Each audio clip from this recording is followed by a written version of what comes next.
License to Drive by Richard C. Tizzano.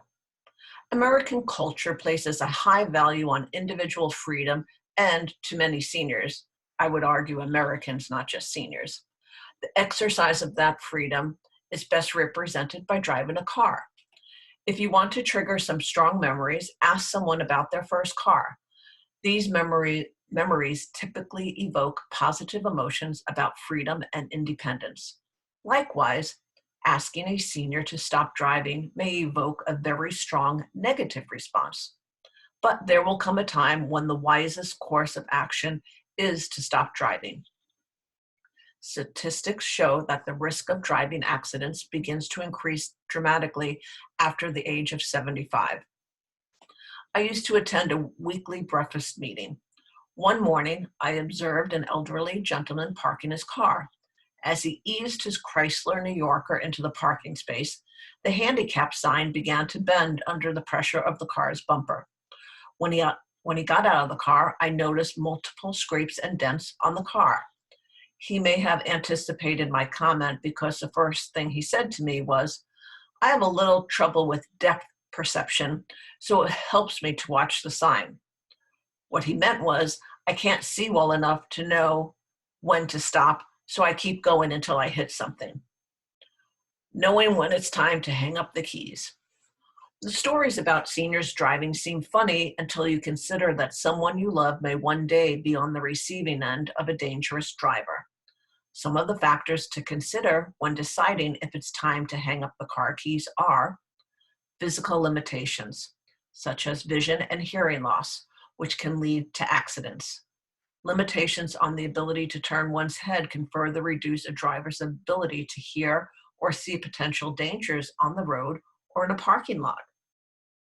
Mental limitations, which can affect memory and/or reaction time.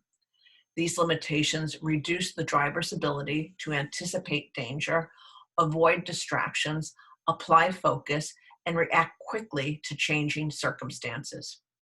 Medication and alcohol consumption, which can affect the ability to focus and can cause drowsiness.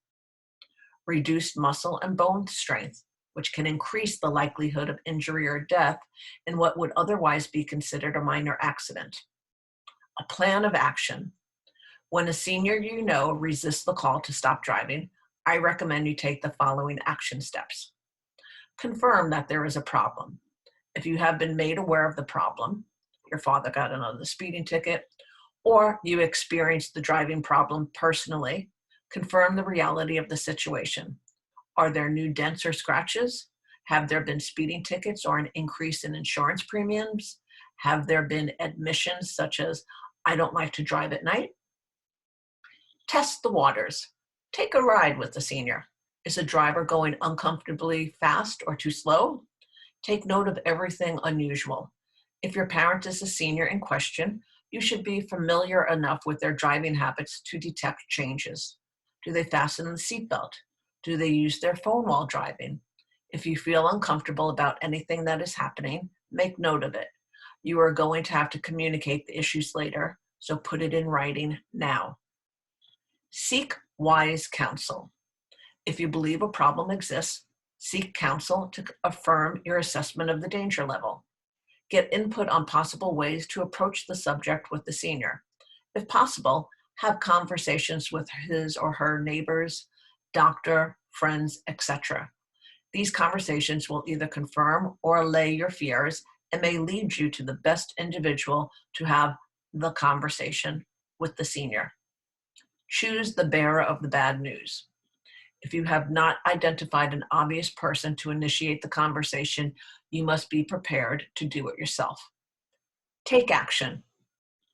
Have a respectful conversation. To initiate the conversation, you might share a news story about a serious accident involving a senior. Easy to find on the internet. Talk about the reasons he or she should consider giving up driving. Finances. The car now needs a big repair or is ready to be replaced. Increased insurance costs. Physical or mental limitations, and the resultant risks. Let the senior respond and then present alternative transportation options. These options may include friends and family who would commit to being available to provide transportation on a regular basis. And a second pair of ears at a medical appointment is always a good idea. If the senior attends a regular meeting, someone from the group may be willing to drive. Free bus services can be scheduled in advance and on a regular schedule.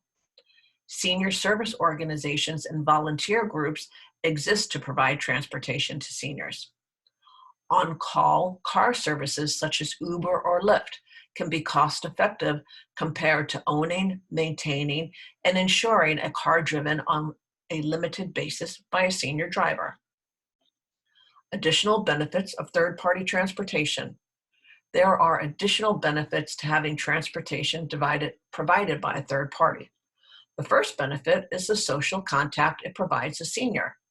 Another benefit is that it ensures that someone is looking in on the senior on a regular basis, observing his or her appearance and attitude while also keeping an occasional eye on the refrigerator or the prescription bottles. When a senior stops driving, he or she may experience feelings of loneliness and depression, especially if others do not maintain contact and they begin to lose their connection to relationships and previous sources of entertainment and encouragement. I have a client who will be giving up her car in a month. She's taking some drives to nearby destinations that hold great memories. She is being intentional and making the best of the inevitable. If you need to help someone to stop driving, remember to be kind but persistent and have a plan. Seek the additional and intentional involvement of friends and family.